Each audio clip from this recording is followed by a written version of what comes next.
सुबह सुबह का समय था। डीएम रचना वर्मा आज ऑफिस के काम से निकलने वाली थीं। तभी उनकी भांजी कव्या भागती हुई आई। मासी, मेरा स्कूल बैग फट गया, आज नया लेना है। रचना मुस्कुराई। चल ठीक है, आज मॉल चलते हैं। वैसे भी कई दिनों से घर से बाहर नहीं निकली मैं। रचना ने साधारण नीला सूट पहना, बालों को बांधा और हाथ में एक पर्स लिया।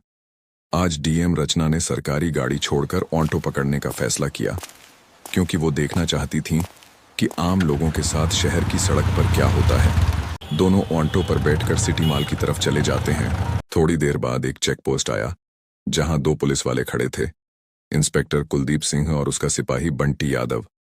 कुलदीप ने ऑटो को रोकते हुए कहा, अबे रोक, पेपर दिखा जल्दी।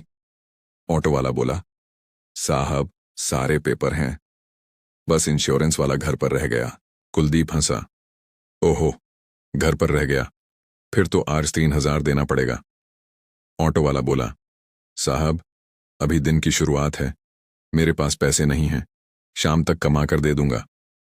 कुलदीप सिंह बोलता है, ज्यादा हीरोपंती दिखाने की जरूरत नहीं है, चल गाड़ी जब्त होगी। ऑटो वाला हाथ जोड़कर बोला, साहब ये ऑटो ही मेरी रोजी है, घर में बीमार माँ है, बच्चों की फीस देनी है।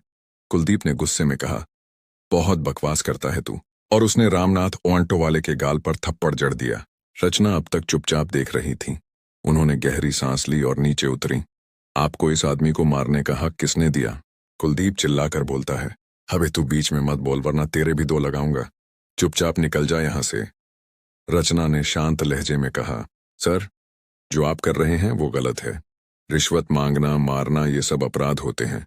कुलदीप ने फिर ऊंची आवाज में बोला, चल चल कानून की क्लास मत दे, तेरी औकात क्या है? और उसने रचना के कंधे को जोर से धक्का दिया। ऑटो वाला चिल्लाया, साहब पाप मत कीजिए, लड़कियों पर आपको हाथ उठाने का अधिकार नहीं है। कुलदीप ने कहा, अबे तू चुप रहे, तेरा ऑटो अब थाने ही जाएगा, तुझे तभी पता चलेगा पुलिस के साथ पंगा लेने का क्या हाल होता है।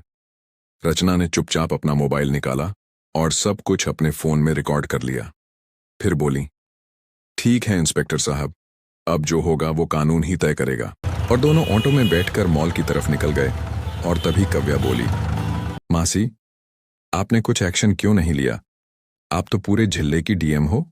रचना बोली, बोलूंगी बेटा, लेकिन सही जगह पर, अभी वक्त नहीं। दोनों मॉल में गईं, बैग खरीदा और लौटते वक्त वही ऑटो दोबारा लिया। रचना ने मुस्कुराकर ऑटो वाले से कहा, डरो मत, अब तेरा हक तुझे मिलेगा। रामनाथ बोला, मैडम आप बहुत दयालु हैं, लेकिन पुलिस से कौन जीत सकता है? रचना ने कहा, जब जनता और कानून साथ हो तब पुलिस वाले क्या प्रधानमंत्री भी घुटने टेक देता है। रचना ने रात भर वीडियो देखा, पर वो सो नहीं पा रही थी। उसको रात भर नींद नहीं आई। मन में सोच लिया था, अब सिस्टम को भीतर से साफ करना ही होगा। अगले दिन उन्होंने अपनी टीम से कहा, आज बिना बताए थाने चलेंगे, कोई फाइल कोई गाड़ी नहीं, मैं खुद देखूंगी थाने में क्या चल रहा है। और जैसे ही वो थाने पहुंचती है, थाने के बाहर पुराने बोर्ड पर लिखा होता है, जनता की सेवा पुलिस का धर्म। लेकिन अंदर का नजारा कुछ और था। सिपाही आपस में गपशप कर रहे थे। एक इंस्पेक्टर मोबाइल पर गेम खेल रहा था। रचना अंदर आई, हरे सूट में, बालों को बांधे, एक आम औरत की तरह। सर मुझे रिपोर्ट लिखवानी है। ड्यूटी ऑफिसर राजेश ठाकुर बोला, रिपोर्ट? कौन सी रिपोर्ट? कल मेरे ऑटो वाले से रिश्वत मांगी गई और उसे मारा भी गया। राजेश हंसते हुए बोला, रिश्वत मांगी गई? कहाँ मांगी गई, सबूत है? रचना बोली, हाँ वीडियो है। राजेश ने हंसकर कहा, मैडम जी वीडियो दिखाने से पहले 5,000 निकालो, तभी रिपोर्ट लिखी जाएगी। रचना बोली, क्या आपको पता नहीं है कि रिपोर्ट के लिए पैसा नहीं लिया जाता, कि ये भी सिखाना पड़ेगा? राजेश बोला, अबे ज्यादा समझदार मत बन वरना हवालात दिखा दूंगा। रचना ने शांत स्वर में कहा, आप रिपोर्ट नहीं लिखेंगे तो आपके खिलाफ एक्शन लूंगी। राजेश बोला, तू धमका रही है मुझे? तेरे जैसी दिन में 10 आती हैं। और उसने सिपाही को आवाज दी, इसको बाहर निकाल। रचना पीछे नहीं हटी और बोली, मुझे हाथ भी लगाया तो पछताना पड़ेगा। तभी बाहर सायरन की आवाज गूंजती है। 4 गाड़ियां थाने के बाहर रुकी। अंदर आए एसपी, आईएएस अधिकारी और पूरी टीम। सबकी नजरें दरवाजे पर टिक गईं। एसपी बोले, सब शांत रहो। फिर उन्होंने रचना की तरफ देखा, मैडम हम पहुंच गए हैं। राजेश और बाकी पुलिसकर्मी सन्न रह गए।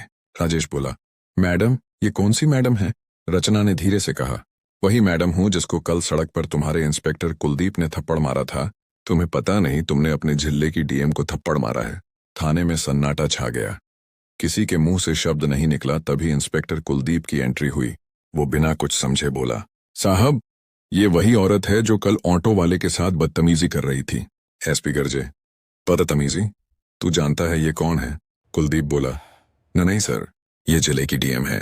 कुलदीप के हाथ से मोबाइल गिर गया, चेहरा पीला पड़ गया। अब माफ कर दीजिए मैडम, रचना की आवाज गूंज उठी। जब गरीब तुमसे माफी मांग रहा था तब तुम्हारे चेहरे पर हंसी थी, आज तेरे चेहरे पर डर है। यही फर्क है ना, इंसानियत और घमंड में। एसपी बोले, कांस्टेबल, इंस्पेक्टर कुलदीप और राजेश ठाकुर को अभी गिरफ्तार करो। दोनों के हाथों में हथकड़ी डाल दी गई। रचना बोली, अब से इस जिले में डर नहीं, कानून चलेगा। जो जनता पर हाथ उठाएगा वो सलाखों के पीछे होगा, चाहे अफसर हो या सिपाही। थाने के बाहर भीड़ जमा थी। लोग वीडियो बना रहे थे, कोई ताली बजा रहा था, कोई कह रहा था ऐसे अफसर चाहिए हमारे देश को। रामनाथ भीड़ से बाहर निकलकर बोला, मैडम, अब किसी गरीब की मेहनत नहीं लूटी जाएगी। रचना बोली, बस यही इंसाफ चाहिए भाई। जब जनता बोले कि अब हमें डर नहीं, हम इंसाफ मिलेगा। थाने के बाहर नया बोर्ड लगाया गया, जनता का सम्मान ही पुलिस की पहचान है। दोस्तों, आपको अगर मेरी कहानी थोड़ी भी अच्छी लगी हो तो चैनल को सब्सक्राइब करना मत भूलना, ताकि मैं आपके लिए और ऐसी वीडियो ला सकूं। और वीडियो को लाइक करके कमेंट बॉक्स में अपनी राय देना। क्या हमारे देश को रचना जैसी डीएम की जरूरत है? आपके समय देने के लिए धन्यवाद।